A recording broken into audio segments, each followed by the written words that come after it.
Welcome back to SMS education. चलिए जो आज हम लोग बात करने वाले हैं वो बात करेंगे सीएसएस के टाइप्स की। यहाँ पे हम लोग देखेंगे कि सीएसएस कितने प्रकार के होते हैं और एवरी टाइप का हमें एग्जाम्पल भी डिस्कस करेंगे।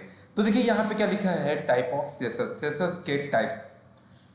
कुछ डिफिनेशन भी दे रखा है कि सीएसएस के टाइप्स क्या होता है। तो देखिए क्या है कि सीएसएस का यूज करने से पहले हमें एक सिंपल एचटीएमएल पे वेब पेज क्रिएट करेंगे, लेकिन उसमें डिफरेंट डिफरेंट टाइप की जो फॉर्मेटिंग करनी होती है वो फॉर्मेटिंग हम लोग यहाँ पे सीएसएस में करें। अब सीएसएस की मदद से क्या क्या फॉर्मेटिंग करेंगे, जैसे बैकग्राउंड कलर करना हो, फॉन्ट का साइज बढ़ाना हो, फॉन्ट फैमिली लैंग्वेज का स्टाइल चेंज करना हो, या यहाँ पे फॉन्ट का कलर चेंज करना हो, या इसके अलावा और भी जो फॉर्मेटिंग्स हैं वो भी अगर हमें करना हो तो किस तरीके से करेंगे, ये सारी की सारी चीज़ें हम लोग देखेंगे। लेकिन ये जो फॉर्मेटिंग कर रहे हैं ये तीन तरीके से हम लोग यहाँ पे यूज कर सकते हैं। देखिए सबसे पहला क्या है, इनलाइन, दूसरा इंटरनल और तीसरा होता है एक्सटर्नल। तो चलिए हम लोग यहाँ पे बारी बारी से देखते हैं कि सबको कैसे यूज करेंगे। तो देखिए सबसे पहले हम लोग बात करेंगे यहाँ पे इनलाइन की। इनलाइन सीएसएस का यूज क्या होता है, देखिए इनलाइन सीएसएस जैसे नाम से ही पता चल रहा है कि एक ही लाइन में सारी फॉर्मेटिंग होगी। अब इसको यूज कैसे करते हैं ये देखना। यहाँ पे हमने छोटी सी डेफिनेशन भी रखा है कि जो भी काम हमारा इनलाइन का होगा वो हमारे बॉडी सेक्शन के अंदर ही होगा और उसी में डिफरेंट डिफरेंट टाइप के हमें स्टाइल को अटैच करना है।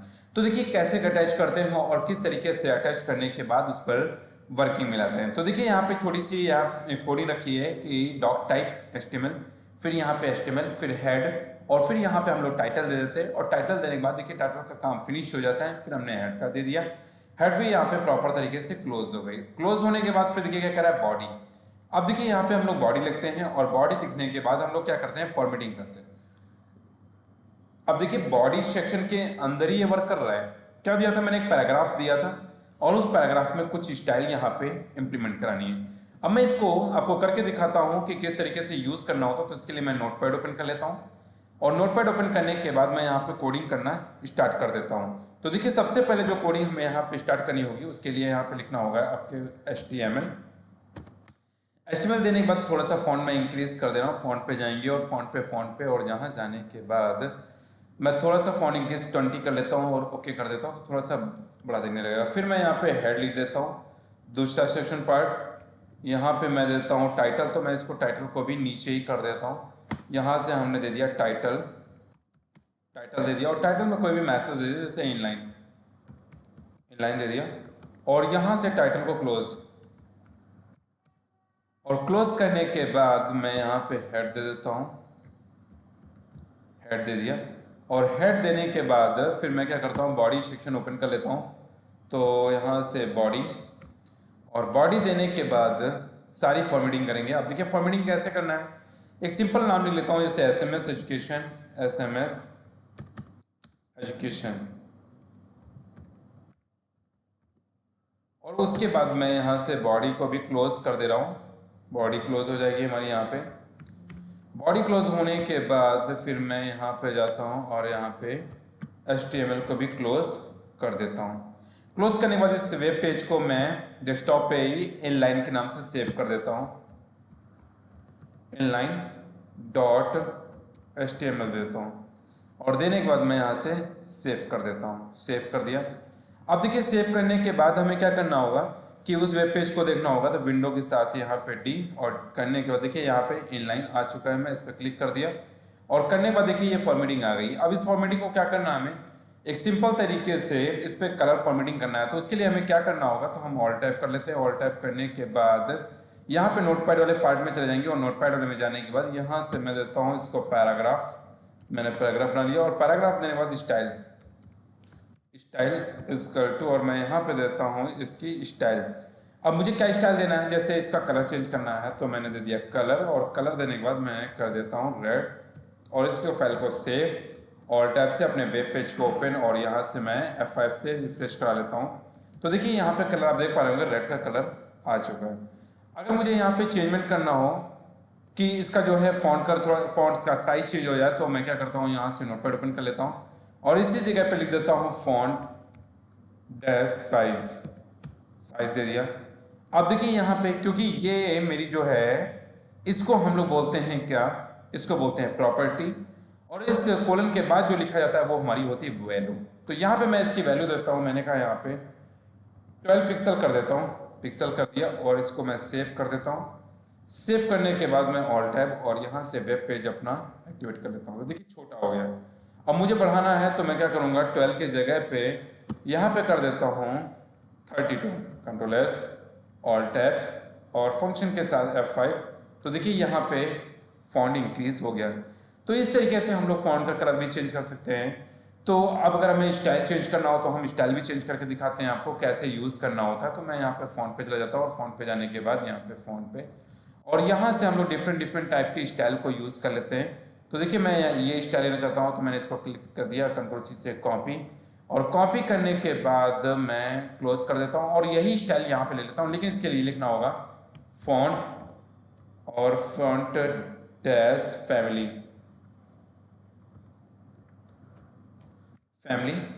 क्लोज, और वो जो फॉन्ट कॉपी किया था इसको मैं क्लोज यहाँ पे पेस्ट कर लेता हूँ। पेस्ट करने के बाद इसको मैं सेव, ऑल टैब से ओपन, और यहाँ जाने के बाद इसको मैं रन करा लेता हूँ। तो देखिए यहाँ पे स्टाइल चेंज हो गई। तो मतलब जो भी फॉर्मेटिंग करनी थी वो हम एक लाइन में ही करते हैं। तो इस तरीके से हम लोगों ने देखा कि यहाँ पे इनलाइन सीएसएस का यूज किस तरीके से किया जाता है। चलिए अब हम लोग बात करते हैं यहाँ पे कि नेक्स्ट हमारे पास है इंटरनल सीएसएस। इंटरनल सीएसएस का यूज किस तरीके से किया जाता है इसके बारे में हम लोग यहाँ पे देखते हैं। इंटरनल सीएसएस का यूज ये होता है कि जो भी फाइल्स हमारी हैं इस फाइलों को हम लोग क्या करते हैं, अब जो भी कोडिंग करनी थी वो हेड पार्ट में करना होगा लेकिन स्टाइल टैग के अंदर करना होगा। तो देखिए उसके लिए क्या करना होगा, अभी देखिए इस तरीके से कुछ हमें लेना होगा। अब मैं इसको यहाँ पे करके दिखाता हूँ किस तरीके से किया था। ये सारी की सारी फॉर्मेटिंग हमें लेनी थी हेड पार्ट में। तो देखिए मैं यहाँ पे हेड पार्ट में, और हेड पार्ट में लेने के बाद यहाँ पे यूज करते हैं। तो स्टूडेंट्स हम लोग यहाँ पे देखते हैं किस तरीके से फॉर्मेटिंग की जाती है। तो इसके लिए हमें यहाँ पे स्टाइल देना होगा, स्टाइल दे देता हूँ, स्टाइल टैग का यूज़ करना होगा। फिर हम लोग यहाँ पे जाता हूँ और यहाँ से स्टाइल को क्लोज कर देता हूँ। तो यहाँ पे मेरी स्टाइल, अब देखिए क्या करना है, सबसे इंपॉर्टेंट है। तो यहाँ पे क्या करना है कि जो ये फॉर्मेटिंग करनी थी इस फॉर्मेटिंग को यहाँ से हटाना होगा और ये सारी की सारी फॉर्मेटिंग आपको स्टाइल में पेस्ट करनी, लेकिन उसके लिए हमें किसी न किसी टाइप के सेलेक्टर की जरूरत पड़ेगी।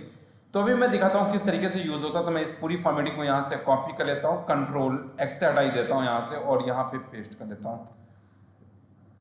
देखिए यहाँ पे हो गई हमारी पेस्ट। ये इसके लिए मुझे एक सिलेक्टर लेना होगा। तो देखिए मैं यहाँ पे एक सिलेक्टर ले लेता हूँ, एलिमेंट सिलेक्टर, मैंने पी दे दिया, और पी देने के बाद हम लोग क्या करेंगे, यहाँ पे जाएंगे और इसको क्लोज कर देंगे। अब देखिए यहाँ पे हमने पी सिलेक्टर दे दिया, ये एक एलिमेंट सिलेक्टर है क्योंकि यहाँ पे जिस नाम से होगा, तो मैं यहाँ पे पी को क्लोज भी कर देता हूँ। हाँ अब मैं बात करता हूँ सिलेक्टर की। तो देखिए यहाँ पे एक एलिमेंट सिलेक्टर है क्योंकि हमने यहाँ पे पैराग्राफ लिया है और इसी पैराग्राफ पे ये सारी फॉर्मेटिंग हमारी एक्टिवेट करनी। अब मैं क्या करता हूँ, इस फाइल को मैं यहीं से सेव कर लेता हूँ और सेव करने के बाद अपना वेब पेज ओपन कर लेता हूँ और यहाँ पे रिफ्रेश कर देता हूँ। देखिए कोई फॉर्मेटिंग या कोई चेंजमेंट यहाँ पे नहीं। अब मुझे करना है तो किस तरीके से करना होगा, अभी देखिए यहाँ पे टेक्स्ट कलर हमारा रेड था, मैं यहाँ पे कर देता हूँ ग्रीन कर दिया। मैं इस फाइल को जाता हूँ और यहाँ से सेव कर लेता हूँ और सेव करने के बाद मैं अपने वेब पेज पे इसकी फॉर्मेटिंग दिखाता हूँ। देखिए ये ग्रीन हो गया, सेम कंडीशन थी, लेकिन अभी ये जो हम लोगों ने काम किया है ये इंटरनल है और इंटरनल सीएसएस का यूज हम लोग हेड सेक्शन में करते हैं, लेकिन स्टाइल जो है सिलेक्टर स्टाइल टैग के अंदर करेंगे। तो देखिए यहाँ पे हम लोगों ने हेड सेक्शन ले लिया और हेड सेक्शन के अंदर हम लोगों ने स्टाइल टैग और उस स्टाइल टैग के अंदर हम लोग यहाँ पे फॉर्मेटिंग करेंगे। इसी तरीके से एक नया पैराग्राफ में ले लेता हूँ, यहाँ पे मैंने कर दिया H1, हेडिंग 1 बना लेता हूँ और इसको मैं यूज कर लेता हूँ यहाँ पे हेडिंग 1 को, और हेडिंग 1 में कुछ कंटेंट लिख देता हूँ। अब क्या लिख देता हूँ, यहाँ पे लिख देता हूँ ओ लेवल दे दिया। इसके बाद मैं क्या करता हूँ, H1 दे देता हूँ और H1 देने के बाद अब मुझे इस पर फॉर्मेटिंग करनी है। तो उसके लिए क्या करना होगा, मैं एक नया सिलेक्टर यहाँ पे यूज कर लेता हूँ, वो भी एलिमेंट सिलेक्टर ही रहेगा हमारा H1 क्योंकि यहाँ पे रहेगा। तो H1 दे दिया और H1 देने के बाद हम लोग यहाँ पे यूज करेंगे। अब देखिए यहाँ पे क्या करना है, फॉर्मेटिंग देना है। मुझे कलर चेंज करना था तो मैंने यहाँ पे दे दिया कलर, और कलर कैसा करना है, मुझे करना है येलो कर दिया। मैं इस फाइल को सेव कर लेता हूँ और सेव करने के बाद इसका आउटपुट देख लेता हूँ। यहाँ जाता हूँ और यहाँ से रिफ्रेश, देखिए यहाँ पे येलो कलर का आपको डिस्प्ले करता हुआ नजर आएगा, लेकिन येलो कलर थोड़ा सा दिख नहीं रहा है, तो मैं यहाँ पे कलर चेंज कर दे रहा हूँ। इसकी जगह पे मैं कर दे रहा हूँ रेड। मैंने यहाँ पे दे दिया रेड और यहाँ से मैं जाता हूँ फाइल पे जाने के बाद सेव, और सेव पे जाने के बाद मैं यहाँ से रिफ्रेश कर लेता हूँ। देखिए यहाँ पे डिस्प्ले करने लगा। अब जो भी स्टाइल करना है, जैसा भी करना है, उस तरीके से हम लोग यहाँ पे फॉर्मेटिंग कर सकते हैं।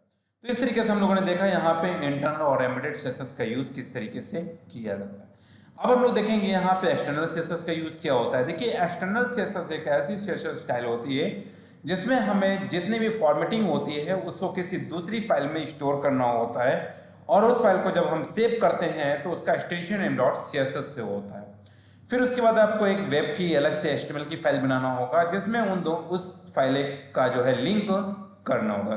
अब मैं दिखाता हूँ उसको कैसे यूज करते हैं। तो मैं इसी फाइल में चेंजमेंट कर लेता हूँ। देखिए ये मेरे फाइल थी, मैं इसी फाइल के डेटा को कॉपी कर लेता हूँ और कॉपी करने के बाद कंट्रोल N से एक नया फाइल बना लेता हूँ और इसमें कंट्रोल V से पेस्ट कर दिया।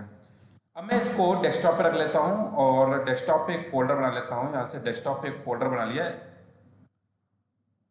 CSS नाम का। देखिए CSS नाम का, इसके अंदर हमें फाइल स्टोर करना है, तो हमने दे दिया यहाँ पे CSS फाइल 1.css दे दिया, और CSS देने के बाद मैं इस फाइल को सेव कर देता हूँ। ये फाइल हमारी सेव हो गई। मैं इस फाइल को आपको दिखा भी दे रहा हूँ यहाँ से कहाँ पे सेव हुई। तो देखिए हमारे पास एक फोल्डर बना हुआ था CSS नाम का, और इस फोल्डर के अंदर हमारे पास देखिए ये फाइल आ चुकी है। अब मुझे वेब की फाइल बनाना है, तो मैं उसी फाइल में जो हमारे पास पहली फाइल थी उसी फाइल में हम लोग क्या करते हैं, यहाँ से चेंजमेंट कर लेते हैं। तो उसके लिए क्या करना होगा, यहाँ से मैं जाता हूँ स्टार्ट पे और नोटपैड ओपन कर लेता हूँ। नोटपैड विंडो के साथ आ रन, और यहाँ से नोटपैड दे दिया, ओपन कर लिया। अब नोटपैड देने के बाद इसमें मुझे मैटर लिखना था, तो मैंने यहाँ पे लिख लिया। थोड़ा सा फॉन्ट इंक्रीज कर लेता हूँ, फॉन्ट, और थोड़ा सा साइज बड़ा कर लेता हूँ और ओके कर लेता हूँ। यहाँ पे लिखता हूँ देखिए HTML, फिर यहाँ से हेड करने के बाद हमारे पास आता है टाइटल, और टाइटल में दे देता हूँ यहाँ पे CSS, और इस टाइटल को मैं यहाँ पर क्लोज कर लेता हूँ। कुछ भी नाम आप दे सकते हैं टाइटल में, और यहाँ से मैं देता हूँ हेड, और हेड करने के बाद यहाँ पे मैं लिख देता हूँ बॉडी। अब मैं मैटर यहाँ पे प्रिंट कर देता हूँ, कोई भी जो मैटर हमारे पास यहाँ पे, बॉडी को भी मैं क्लोज कर दे रहा हूँ, बॉडी को भी क्लोज। देन यहाँ पे हमारे पास आएगा HTML क्लोज हो गया। अब देखिए इसमें हमें फॉर्मेटिंग करना है। मैंने यहाँ पे लिखा है SMS एजुकेशन, SMS, ये मेरा SMS क्वेश्चन हो गया। मैं इसको प्रिंट करा लेता हूँ, उसी फोल्डर में रख लेता हूँ, और ये मेरी CSS वाली फाइल थी, यहाँ पे मैं बना लेता हूँ फाइल dd.html के नाम से बना लिया और यहाँ पे सेव किया। अब मैं अपने फोल्डर को ओपन करा लेता हूँ, और फोल्डर को ओपन कराने के बाद देखता हूँ इसका, देखिए ये आ गया। मैं जो फॉर्मेटिंग की थी उस फॉर्मेटिंग को इस पर लिंक कराना है। जो फॉर्मेटिंग हमने ये की थी उस फॉर्मेटिंग को इस फाइल पे लिंक कराना है। तो किस तरीके से कराते हैं, इसके हेड पार्ट में लिखेंगे यहाँ पे यहाँ पे लिखेंगे लिंक, और फिर देंगे REL, लिंक कराने के लिए यहाँ पे REL इज इक्वल टू, और फिर दे देंगे यहाँ पे स्टाइल शीट दे दिया। और फाइल को करना है तो href दे देता हूँ, और href करने के बाद यहाँ पे उस फाइल का नाम तो हमने दिया था फाइल 1.css।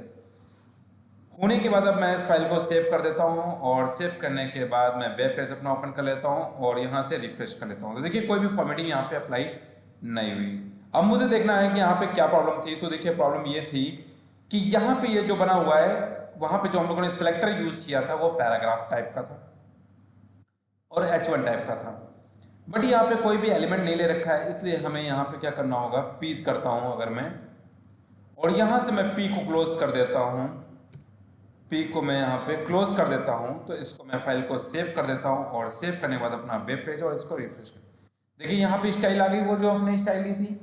अगर आपको फॉन्ट साइज थोड़ा सा और इंक्रीज करना, तो देखिए मैं इसके एक्सटर्नल फाइल में जाता हूँ और फॉन्ट साइज थोड़ा और इंक्रीज कर देता हूँ। मैं इसको कर देता हूँ 50, फाइल पे जाता हूँ, फाइल जाने के बाद सेव, और सेव करने के बाद हम लोग यहाँ पे जाएंगे और इसको एक्सिक्यूट करते हैं। देखिए फॉन्ट का साइज बढ़ गया। तो इस तरीके से हम लोगों ने देखा कि यहाँ पे इंटरनल, इनलाइन और एक्सटर्नल पे किस तरीके से कोडिंग करते हैं। तो इस तरीके से हम लोग डिफरेंट डिफरेंट टाइप के स्टाइल्स और डिफरेंट डिफरेंट टाइप के फॉन्ट वॉन्ट लगा के हम लोग डिफरेंट डिफरेंट टाइप के स्टाइल्स को यहाँ पे मेंटेन कर लेते हैं। बट सीएसएस में आपको ये याद रखना है कि फॉर्मेटिंग वाला पार्ट जो होगा वो अलग होगा और उसका फाइल एक्सटेंशन नेम जो होगा वो अलग होगा। उसके बाद हम लोग जो है HTML की फाइल बनाएंगे, लेकिन उस फाइल में हमें लिंक कराना होगा। तो देखिए लिंक करने के लिए लिंक REL और फिर स्टाइल शीट लिखना बहुत ज़रूरी है, फिर HRF, और जिस नाम से आपने फाइल को सेव किया था उसी फाइल का यहाँ पे नेम और डॉट CSS लिखिएगा। उसके बाद इस फाइल को सेव करके रन कराइएगा तो आप देखिएगा कि जो है हमारी फाइल यहाँ पे एक्सिक्यूट हो जाएगी प्रॉपर तरीके से। तो इस तरीके से हम लोगों ने देखा कि CSS के कितने टाइप्स होते हैं और उनका किस तरीके से यूज होता है। तो चलिए हम लोग नेक्स्ट वीडियो में मिलेंगे। सेलेक्टर जो है वो सेलेक्टर कितने प्रकार के होते हैं, किस तरीके से होते हैं, इनके बारे में जानकारी करेंगे। तो ओके, थैंक यू स्टूडेंट्स।